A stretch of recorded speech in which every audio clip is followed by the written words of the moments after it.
Morning students. मैं Ramesh Kumar, geography lecturer SMD Vidya Mandir की online क्लासों में आपका हार्दिक अभिनंदन करता हूं। आज हम 12th क्लास जियोग्राफी के अध्याय 7 मानव व्यवसाय प्रमुख प्रकार का अध्ययन करेंगे। अध्याय 7 मानव व्यवसाय प्रमुख प्रकार के कुछ बिंदुओं का अध्ययन हम अब से पहले के वीडियो में, पहले के क्लासों में कर चुके हैं। उसी उन्हीं बिंदुओं को हम आज के इस क्लास में, आज के इस वीडियो में आगे जारी रखते हैं। तो आज देखते हैं, सबसे पहले हमने पिछले वीडियो में पढ़ा था मानव विकास का जो कालक्रम है, मानव के का जो विकास हुआ है उसका जो कालक्रम है, उसका जो समय विकास है, उस विकास को 4 भागों में बांटकर अध्ययन किया जाता है।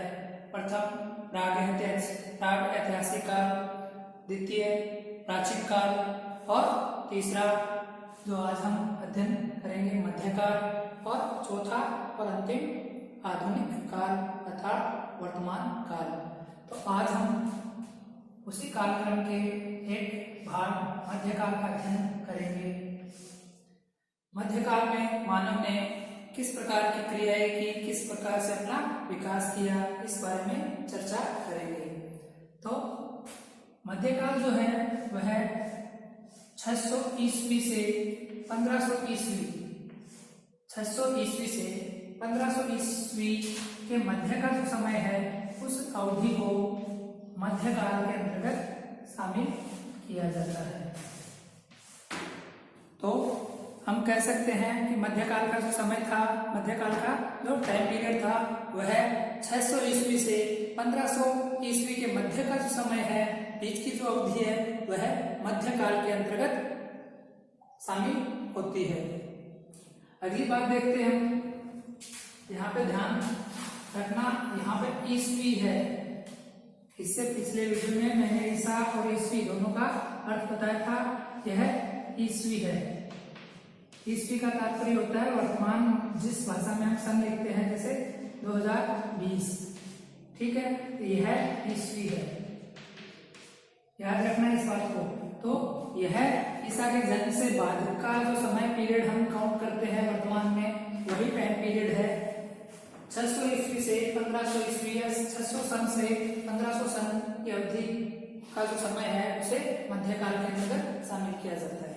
आगे देखते हैं, इस मध्यकाल के समय, इस काल के समय यूरोप महाद्वीप में, इस काल में व्यवसायों की विविधता बढ़ी। इस काल में सामंतवादी तथा जागीरदारी प्रथा का भी प्रचलन हुआ। मध्यकाल जो था, मध्यकाल में यूरोप महाद्वीप है, यूरोप महाद्वीप में विभिन्न प्रकार के व्यवसायों का प्रारंभ हुआ। वहां पर अलग अलग प्रकार के व्यवसायों की शुरुआत हुई। वहां पर व्यवसायों की जो विविधता है, उस विविधता में काफी बढ़ोतरी हुई। और इसी काल में सामंतवादी और जागीरदारी प्रथा का भी प्रचलन था। सामंतवादी और जागीरदारी प्रथा से तात्पर्य है कि गांव की भूमि पर, अर्थात गांव में जितनी भी भूमि है, उस भूमि पर किसी एक व्यक्ति का पूर्ण अधिकार होता था और बाकी जो उस गांव के निवासी लोग थे, वह निवासी लोग इसी जागीरदार अथवा इस सामंत के अधीन रहकर उस भूमि पर कृषि कार्य करते थे। तो इस काल में जागीरदारी या सामंतवादी प्रथा प्रचलित थी। इस काल में इन जागीरदारों या सामंतवादी लोगों के अलावा अन्य लोगों के पास भूमि बहुत ही कम मात्रा में या न के बराबर हुआ करती थी, या साधारण इंसान के पास भूमि का स्वामित्व बहुत ही कम पाया जाता था। इस काल में अर्थात मध्यकाल में कृषि का भी उत्तरोत्तर विकास हुआ। प्रारंभ से देखते हैं, प्राग ऐतिहासिक काल में मानव ने बीजों को बोना प्रारंभ किया। प्राचीन काल के बाद प्रागैतिहासिक काल में मानव ने बीजों को बोना प्रारंभ किया, फिर प्राचीन काल में कृषि का विकास किया और कृषि में हल और सिंचाई का प्रयोग करने लगा। उसी तरह से निरंतर कृषि में उत्तरोत्तर विकास जारी रहा। कृषि के विकास के साथ ही इस काल में शिक्षा में वृद्धि हुई, लोग शिक्षित होने लगे, पढ़ने लिखने लगे, शिक्षा में वृद्धि हुई, व्यापार में वृद्धि हुई तथा लोगों का जो सांस्कृतिक जीवन है वो सांस्कृतिक जीवन में भी काफी विकास हुआ।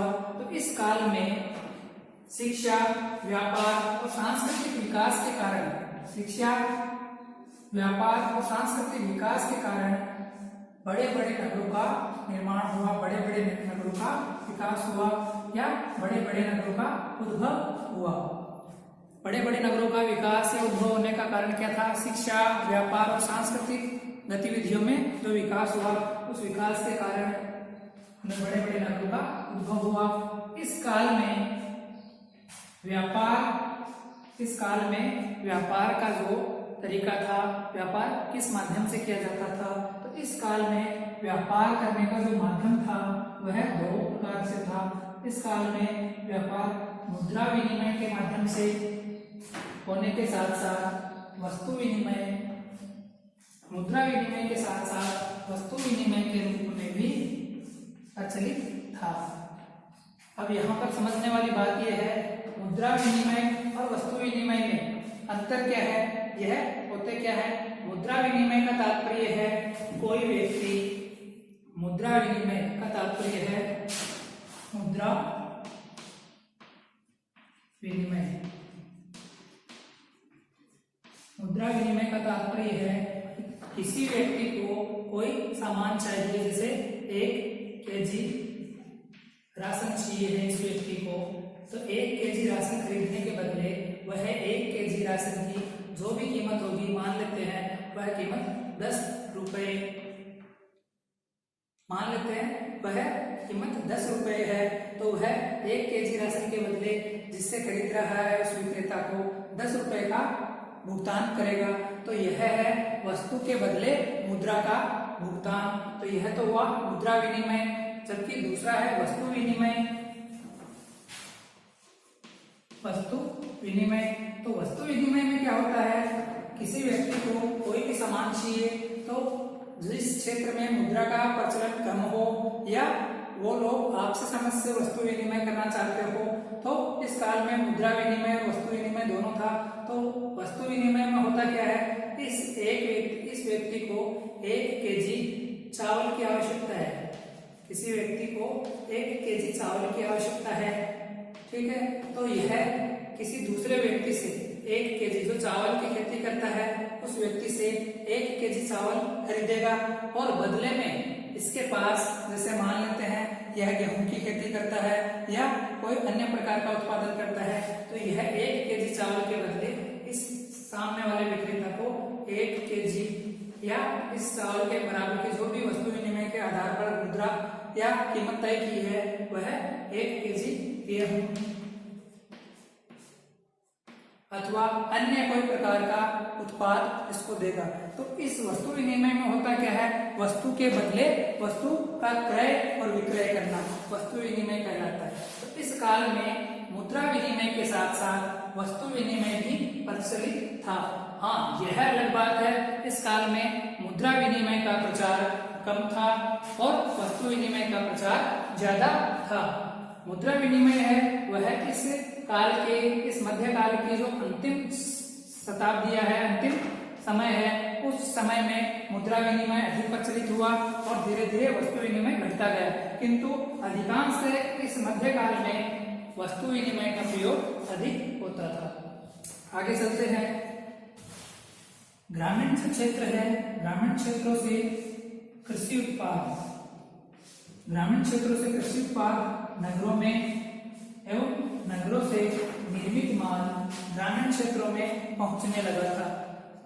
इस काल में ग्रामीण क्षेत्रों में जो भी कृषि उत्पाद उत्पन्न होते थे, उन कृषि उत्पादों को नगरों में नगरीय लोगों की आवश्यकता पूर्ति के लिए नगरों में पहुंचाया जाने लगा। इसके साथ साथ ही ग्रामीण क्षेत्र में उत्पाद होने वाले कृषि उत्पाद जो कच्चे माल का आधार होता है, तो कच्चे माल के रूप में नगरों में पहुंचने लगा और नगरों में जो उद्योग धंधे विकसित हुए होने लगे थे, उन उद्योग धंधों में इस कृषि उत्पाद को प्रोसेसिंग करके यहाँ पर इस कच्चे माल को तैयार माल में बदल दिया जाता था और यह तैयार माल, यह निर्मित माल वापस गांव में पहुंचने लगा था, तो व्यापार बढ़ने लगा था। मध्यकाल में यूरोप में धार्मिक विचारों मध्यकाल में यूरोप महाद्वीप में धार्मिक विचारों के प्रभुत्व एवं वैचारिक स्वतंत्रता के दमन के कारण यूरोप में तकनीकी विकास का अधिक नहीं हो सका। मध्यकाल का जो समय था, मध्यकाल में यूरोप महाद्वीप में धार्मिक विचारों का प्रभुत्व था, वहां पर धार्मिक मान्यताएं अत्यधिक प्रचलित थी।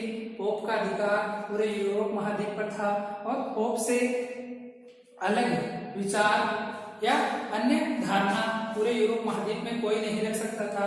तो यूरोप महाद्वीप में मध्यकाल के समय धार्मिक विचारों में अत्यधिक प्रभुत्व था और वैचारिक स्वतंत्रता पर काफी लगाम थी, काफी अंकुश था।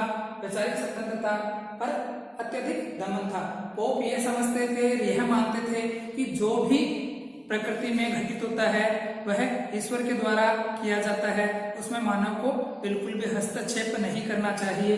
इस कारण यूरोप महाद्वीप में इस काल में तकनीकी विकास बहुत ही कम मात्रा में हुआ। तकनीकी विकास न के बराबर हुआ, क्योंकि जो भी व्यक्ति आज की आधुनिक सोच, वैज्ञानिक सोच या वैज्ञानिक आविष्कारों की बात करते थे, तो मध्यकाल में यूरोप में उन लोगों को ईश्वर का गुनहगार समझकर सजा दी जाती थी। इस कारण यूरोप महाद्वीप में मध्यकाल के समय तकनीकी विकास बहुत ही कम हो पाया था। इस मध्यकाल में भारत ही एक ऐसा देश था, संपूर्ण विश्व में भारत ही एक ऐसा देश था जिसमें व्यवसायिक कृषि, कुटीर उद्योग एवं व्यापार का सर्वाधिक विकास हुआ था। अन्य देशों के मुकाबले भारत में इस काल में कुटीर उद्योग है, व्यापार है या व्यवसायिक कृषि है, इनका अत्यधिक विस्तार हुआ था। व्यवसायिक कृषि से तात्पर्य है व्यक्ति ऐसे कृषि उत्पादों का निर्माण, ऐसे कृषि उत्पादों को उत्पन्न करना जिनका मकसद केवल व्यवसाय हो, अर्थात जिनको बेचकर मुद्रा हासिल करनी हो। तो भारत व्यवसायिक कृषि में, कुटीर उद्योगों में एवं व्यापार में सर्वाधिक विकसित देशों की श्रेणी में शामिल था। इस कारण भारत जो था संपूर्ण विश्व में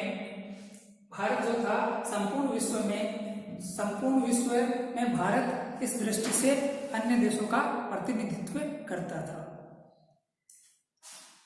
तो बच्चों, आज के इस वीडियो में, आज के इस क्लास में बस इतना ही। अगली क्लास में हम मानव विकास का जो कालक्रम है, उस कालक्रम का अंतिम बिंदु आधुनिक काल है, उसका अध्ययन करेंगे। धन्यवाद।